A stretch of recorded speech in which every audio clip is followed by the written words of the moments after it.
नमस्कार साथियों, आज की वीडियो में मैं गेहूं के एक ऐसे रोग के बारे में बात करूंगा जो एक फफूंद जनित रोग है। साथियों, काफ़ी किसान भाई गलती करते हैं। हमारे गेहूं की जो पत्ते होते हैं वो पीला, अगर उनको आप देखते हैं तो उसमें किसान भाई क्या करते हैं, उसमें यूरिया और प्लस ह्यूमिक प्लस जिंक मिलाकर लगा देते हैं खेत में, जिससे कि वो जो रोग है खेत में और तेज़ी से फैलता है। तो ये गलती आप ना करें। आज की इस वीडियो के माध्यम से मैं बात करने वाला हूँ गेहूं का सबसे भयंकर रोग, रतुआ रोग जिसे बोलते हैं, और कुछ जगहों पे इसे हल्दी रोग के नाम से भी जाना जाता है। अगर मैं इंग्लिश में बात करूँ तो येलो रस्ट के नाम से भी काफ़ी लोग इसे जानते हैं। साथियों, आज की इस वीडियो के माध्यम से मैं आपको इस रोग के बारे में पूरी जानकारी देने वाला हूँ और साथ ही आपको बताऊँगा क्या कुछ बेहतरीन दवा हैं। अगर आपके खेत में ये रोग आ जाए एक बार, तो आपको इन दवाओं के सहारे बहुत अच्छे से आप अपने खेत से समाधान कर सकते हैं इस रोग का। साथियों, यह एक ऐसा रोग है, अगर समय पर इसका समाधान नहीं किया गया तो आपकी गेहूं की फसल से आपकी जो गेहूं की फसल की पैदावार है वो 40% तक कम हो सकती है। साथियों, तो आज की मेरी ये वीडियो देखने के बाद गेहूं का जो सबसे भयंकर रोग है साथियों, वो आपका कुछ नहीं बिगाड़ पाएगा। बहुत अच्छे से आप उसको पहचान सकेंगे, आप उसके जो पार्टिकल्स हैं फंगस के, आप उनको जान सकेंगे। तो यही कुछ जानकारी लेकर मैं हाजिर हूँ आप सभी के बीच। अगर अभी तक आपने डॉक्टर एग्रीकल्चर यूट्यूब चैनल को सब्सक्राइब नहीं किया है तो अभी करें, और अपनी इस वीडियो को ज़्यादा से ज़्यादा लाइक कमेंट एंड शेयर करना साथियों, जिससे कि जो हमारे अन्य किसान भाई हैं उनको काफ़ी नुकसान अपनी फसल से देखने को मिलता है, उनको भी इस वीडियो का फ़ायदा पहुँच सके साथियों। तो अब वीडियो को शुरू करते हैं। सबसे पहले मैं बात करता हूं साथियों, हमारी गेहूं की फसल अपनी सेकेंडरी स्टेज में आ चुकी है, मतलब कि 60 दिनों की अवस्था पर हर जगह पर जो गेहूं की फसल है वो पहुंच चुकी है। तो साथियों, जैसा कि फरवरी का महीना चल रहा है, ये जो रोग है पीला रतुआ रोग, ये इसी महीने में फरवरी के महीने में बहुत तेज़ी से फैलता है साथियों। एक बार अगर आपके खेत में ये रोग आ गया तो आपकी जो गेहूं की पैदावार है वो 40% तक आपको कम हो सकती है साथियों। बहुत ही भारी जो नुकसान है आपकी खेत से हो सकता है आपको। सबसे पहले मैं बात करूं, ये पीला रतुआ रोग जो है किन परिस्थितियों में खेत में फैलता है, या मतलब इसके जो फैलने का मुख्य कारण है वो क्या है।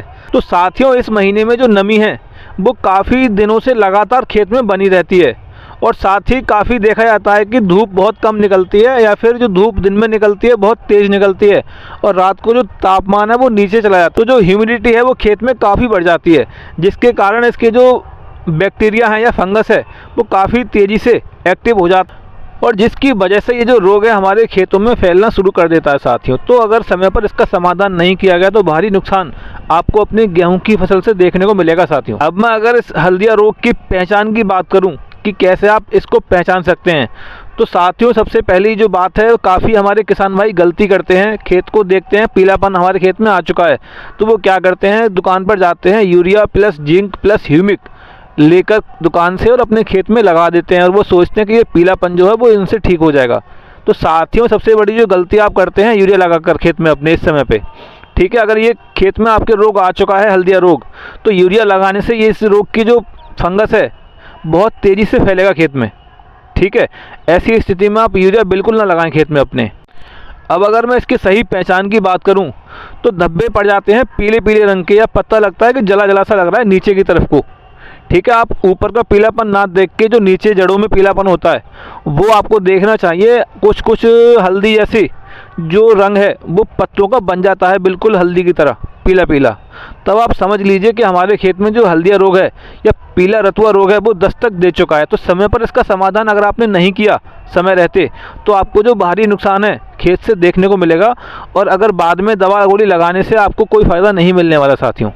अब अगर मैं बात करूं इसके सही समाधान की, क्या कुछ दवा बाज़ार में ऐसी हैं जो इस रोग से बहुत अच्छे से मुक्ति दिला सकती हैं, तो साथियों सबसे पहली जो दवा है हमारी वो है कस्टोडिया, अदामा कंपनी की कस्टोडिया, जिसका टेक्निकल नेम है एजॉक्सीस्ट्रोबिन। इसका आपको 100 ml प्रति एकड़ के हिसाब से इस्तेमाल अपने खेत में करना है साथियों, 200 लीटर पानी के साथ। हल्दिया रोग के जो फंगस हैं वो ये दवा पूरी तरह से कंट्रोल बहुत अच्छे से कर सकती है साथियों। अगर किसी वजह से आपको ये दवा नहीं मिलती है तो एक दवा और है बाज़ार में, एमिस्टार टॉप, सिंजेंटा कंपनी की एमिस्टार टॉप। इसका आपको 200 ml प्रति एकड़ के हिसाब से अपने खेत में इस्तेमाल करना है साथियों, 200 ml प्रति एकड़ के हिसाब से। बहुत अच्छी दवा है ये वाली भी, ठीक है। दोनों में से कोई भी आप दवा एक ले सकते हैं। तो एक बहुत अच्छा जो टेक्निकल है वो बाज़ार में उपलब्ध है, एजॉक्सीस्ट्रोबिन प्लस टेबुकोनाजोल। साथियों, अगर आपको ये दवा भी नहीं मिलती है तो आपको मैं एक दवा और बता दे रहा हूँ, सल्फर प्लस टेबुकोनाजोल। एक टेक्निकल आता है सुमोटोमो कंपनी का हारू के नाम से, काफ़ी फेमस है साथियों। आपको इसको 250 से 300 ग्राम प्रति एकड़ के हिसाब से अपने खेत में आप इस्तेमाल करें साथियों। ये बहुत अच्छा जो रिज़ल्ट है इसका फसलों पर देखा गया है साथियों। अगर आपको ये टेक्निकल भी नहीं मिलता है किसी वजह से, तो बायर कंपनी के नेटोबो आती है, उसके अंदर टेबुकोनाजोल जो टेक्निकल है वो उपलब्ध है। तो साथियों आप उसके इस्तेमाल से काफ़ी हद तक अपने खेत से जो हल्दिया रोग है या रतुआ रोग है उससे समाधान आप पा सकते हैं साथियों बहुत अच्छे से। अब आपको कुछ ध्यान देने वाली ज़रूरी बातें जो आपको ध्यान देनी है दवा गोली लगाते समय पे। साथियों इन दवाओं के साथ में किसी भी अन्य दवा को ना मिलाएं, चाहे वो कीटनाशक हो, चाहे वो बढ़वार की दवा हो, कुछ भी सही, ठीक है। आप सिंगल इसका यूज़ करें अपने खेत में। जो मैंने दवा बताई है आपको, इनका केवल और केवल फंगीसाइड का ही आप इस्तेमाल करें अपने खेत में। कुछ किसान भाई हमसे पूछ रहे थे कि साहब जिंक, यूरिया और ह्यूमिक के इस्तेमाल से क्या ये रोग ठीक हो सकता है?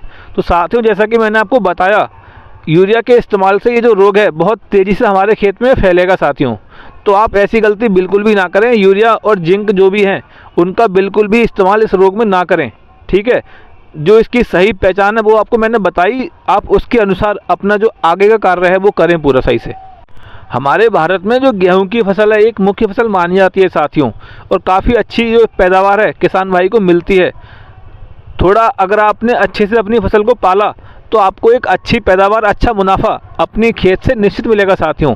गेहूं की फसल लगभग 4 कुंटल प्रति बीघा आराम से किसान भाई की बैठ जाती है। 2300 का रेट बाजार में मिलता है, तो लगभग 10,000 के आसपास का जो मुनाफा है प्रति बीघा के हिसाब से किसान भाई को बहुत अच्छे से मिल जाता है। काफ़ी किसान भाई पूछते हैं कि साहब हमारे खेत में तो कोई रोग नहीं है, क्या ये दवा हमें लगानी ज़रूरी है? तो साथियों बताई गई दवाओं में से आप किसी भी दवा का इस्तेमाल अपने खेत में कर लेते हैं तो आपके जो दाने हैं गेहूं के वो काफ़ी मोटे, काफ़ी अच्छे दाने बनेंगे साथियों, और इसकी जो पैदावार है गेहूं की वो भी आपको बढ़कर मिलेगी साथियों।